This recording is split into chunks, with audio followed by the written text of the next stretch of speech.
എല്ലാവർക്കും നമസ്കാരം. ഇന്ന് നമ്മൾ വന്നിരിക്കുന്നത് ആറ്റുകാൽ പൊങ്കാലയുടെ സ്പെഷ്യലായിട്ടുള്ള മണ്ടപ്പുറ്റിൻ്റെ റെസിപ്പി ആയിട്ടാണ്. ആറ്റുകാൽ പൊങ്കാല പായസത്തിൻ്റെ റെസിപ്പി നമ്മൾ അടുത്ത ദിവസം അപ്ലോഡ് ചെയ്യുന്നതാണ്. മണ്ടപ്പുറ്റും കരളിയും കൂടി പൊങ്കാലയ്ക്ക് നമ്മൾ ഉണ്ടാക്കാറുണ്ട്. അപ്പോൾ ഇത് വന്നിട്ട് ചെറുപയറും അരിയും ഒക്കെ ചേർത്തുണ്ടാക്കുന്ന ആവിയിൽ വേവിച്ചൊരു പലഹാരമാണ്. അപ്പോൾ അതെങ്ങനെയാണെന്ന് നോക്കാം. അപ്പോൾ അതിന് വേണ്ടിയിട്ട് ആദ്യം നമ്മൾ ചെയ്യേണ്ടത് ഒരു 3/4 കപ്പ് ചെറുപയർ, തൊലിയോട് കൂടിയിട്ടുള്ളതോ തൊലി ഇല്ലാത്തതും നിങ്ങൾക്ക് എടുക്കാം. നന്നായിട്ട് കഴുകിയിട്ട് വേണം എടുക്കാനായിട്ട്. ഇതൊന്ന് വറുത്തെടുക്കാം. ഒരു ലൈറ്റ് ഗോൾഡൻ ബ്രൗൺ നിറാകുന്നവരെ ഒന്ന് വറുക്കുക. ചെറിയൊരു മണമൊക്കെ വന്നു തുടങ്ങിയിട്ടുണ്ട്. അപ്പോൾ നന്നായിട്ട് വറുത്തെടുത്തിട്ടുണ്ട്. അപ്പോൾ ഇനി ഇത് തണുത്തതിന് ശേഷം നമുക്ക് മിക്സിയുടെ ചെറിയ ജാറിലിട്ടൊന്ന് പൊടിച്ചെടുക്കാം. അപ്പോൾ ഒരു പാത്രത്തിലേക്ക് മാറ്റിയിട്ടുണ്ട്. അപ്പോൾ ഇത് പൊടിച്ചെടുക്കുന്ന സമയം കൊണ്ട് നമുക്കിനി ഒരു പാത്രത്തിലേക്ക് ഒരു കപ്പ് തേങ്ങ ചിരകിയത്, 1 കപ്പോ 1.5 കപ്പോ നിങ്ങൾക്ക് എടുക്കാം. ഇതിലേക്ക് ഒരു 200 ഗ്രാം പൊടിച്ച ശർക്കരയാണ് ചേർക്കുന്നത്. മധുരം അനുസരിച്ച് നിങ്ങൾക്ക് ചേർക്കാവുന്നതാണ്. കൂടുതൽ 250 ഗ്രാം വരെ ആയാലും കുഴപ്പമില്ല. ആദ്യം തന്നെ നമ്മൾ ഈ തേങ്ങയും ശർക്കരയും കൂടെ നന്നായിട്ട് കൈവച്ചിട്ട് ഒന്ന് മിക്സ് ചെയ്യാം. അപ്പോഴത്തേക്ക് ആ ഒരു തേങ്ങയിൽ നിന്നുള്ള ഒരു വെള്ളവും ഒക്കെ ഇറങ്ങിയിട്ട് ഇതൊന്ന് അലിഞ്ഞ് കിട്ടും. അതിന് വേണ്ടിയിട്ടാണ് ആദ്യം നമ്മളിങ്ങനെ ഒന്ന് മിക്സ് ചെയ്തെടുക്കുന്നത്.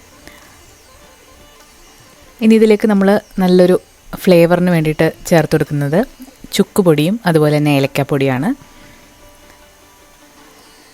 ഒരു 3/4 ടീസ്പൂൺ ചുക്കുപൊടി ചേർത്ത് കൊടുക്കുന്നുണ്ട്. പിന്നെ കുറച്ച് ഒരു 1/2 ടീസ്പൂണോളം ഏലക്കാപ്പൊടിയും ചേർത്ത് കൊടുക്കുന്നുണ്ട്. നന്നായിട്ടൊന്നുകൂടെ ഒന്ന് മിക്സ് ചെയ്ത് കൊടുക്കാം.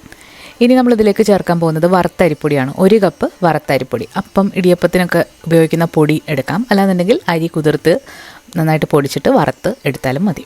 ഇനി നമ്മൾ മിക്സിയുടെ ജാറിൽ പൊടിച്ച് വെച്ചിരിക്കുന്ന ചെറുപയറും കൂടെ ചേർത്തിട്ട് നന്നായിട്ട് മിക്സ് ചെയ്യാം. ഇനി ഇത് നിങ്ങൾക്ക് ഡ്രൈ ആയിട്ട് തോന്നുകയാണെന്നുണ്ടെങ്കിൽ വളരെ കുറച്ച് വെള്ളം ചേർക്കാവുന്നതാണ്. ഇതിലേക്ക് നല്ലൊരു ഫ്ലേവറിന് വേണ്ടിയിട്ട് നമ്മൾ 1 ടേബിൾ സ്പൂൺ നെയ്യും കൂടി ചേർത്ത് കൊടുക്കുന്നുണ്ട്. നെയ്യ് ചേർക്കുമ്പോൾ ഒന്നുകൂടി ഇത് നല്ല സോഫ്റ്റ് ആവും, നമുക്ക് ഉരുട്ടാനുള്ളൊരു പരുവത്തിൽ കിട്ടും. ഇത് ഉരുളകളാക്കി എടുക്കുകയോ അല്ലാന്നുണ്ടെങ്കിൽ തലയോട്ടിയുടെ ഷേപ്പിലാക്കി എടുക്കുകയോ നിങ്ങൾക്ക് ചെയ്യാവുന്നതാണ്. അപ്പോൾ തലവേദന അങ്ങനെയുള്ള പ്രശ്നങ്ങളൊക്കെ ഉള്ളവർക്ക് ഇങ്ങനെ ഉണ്ടാക്കുമ്പം അത് മാറാറുണ്ട്. അപ്പോൾ നമ്മളിവിടെ വളരെ കുറച്ച് വെള്ളമൊന്നും തളിച്ച് കൊടുത്തിട്ടുണ്ടായിരുന്നു. എന്നിട്ട് ഇതുപോലെ ഉരുളകളാക്കി എടുത്തിട്ടുണ്ട്. ഇനി ഇത് നമുക്ക് ആവിയിൽ വേവിച്ചെടുക്കാം. ഒരു 15 മിനിറ്റ് മീഡിയം ഫ്ലെയിമിൽ ആവിയിൽ നമുക്ക് വേവിച്ചെടുക്കാം. നമ്മൾ ഈ എടുത്തിരിക്കുന്നത് ഇൻഡസ് വാലിയുടെ സ്റ്റീമറാണ്. ഇതിനെക്കുറിച്ചുള്ള വിശദമായിട്ടുള്ള റിവ്യൂ നമ്മളിതിന് മുൻപ് അപ്ലോഡ് ചെയ്തിട്ടുണ്ട്. അപ്പോൾ ചൂടേക്ക് എടുക്കുന്ന ഒരു സ്റ്റീമറിലേക്ക് നമുക്ക് മണ്ടപ്പുറ്റ് വെച്ചിട്ട് ഒരു 15 മിനിറ്റ് മീഡിയം ഫ്ലെയിമിൽ ആവി കയറ്റി എടുത്തിട്ടുണ്ട്. അപ്പോൾ ഇത് ആ ഒരു അരിപ്പൊടിയൊക്കെ നന്നായിട്ട് വെന്ത് വന്നിട്ടുണ്ട്. നല്ല ടേസ്റ്റിയുമാണ്.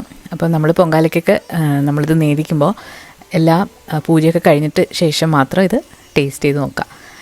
അപ്പോൾ നമ്മൾ പൊങ്കാലയ്ക്ക് വേണ്ടിയിട്ടുള്ള പൊങ്കാല പായസത്തിൻ്റെ റെസിപ്പി അടുത്ത ദിവസം അപ്ലോഡ് ചെയ്യുന്നതാണ്. എല്ലാവരും മറക്കാതെ കാണുക. അപ്പോൾ ഈ ഒരു വീഡിയോ നിങ്ങൾക്ക് ഇഷ്ടമായിട്ടുണ്ടെങ്കിൽ നിങ്ങളുടെ ഫ്രണ്ട്സിനോട് ഒന്ന് ഷെയർ ചെയ്ത് കൊടുക്കാനും മറക്കരുത്.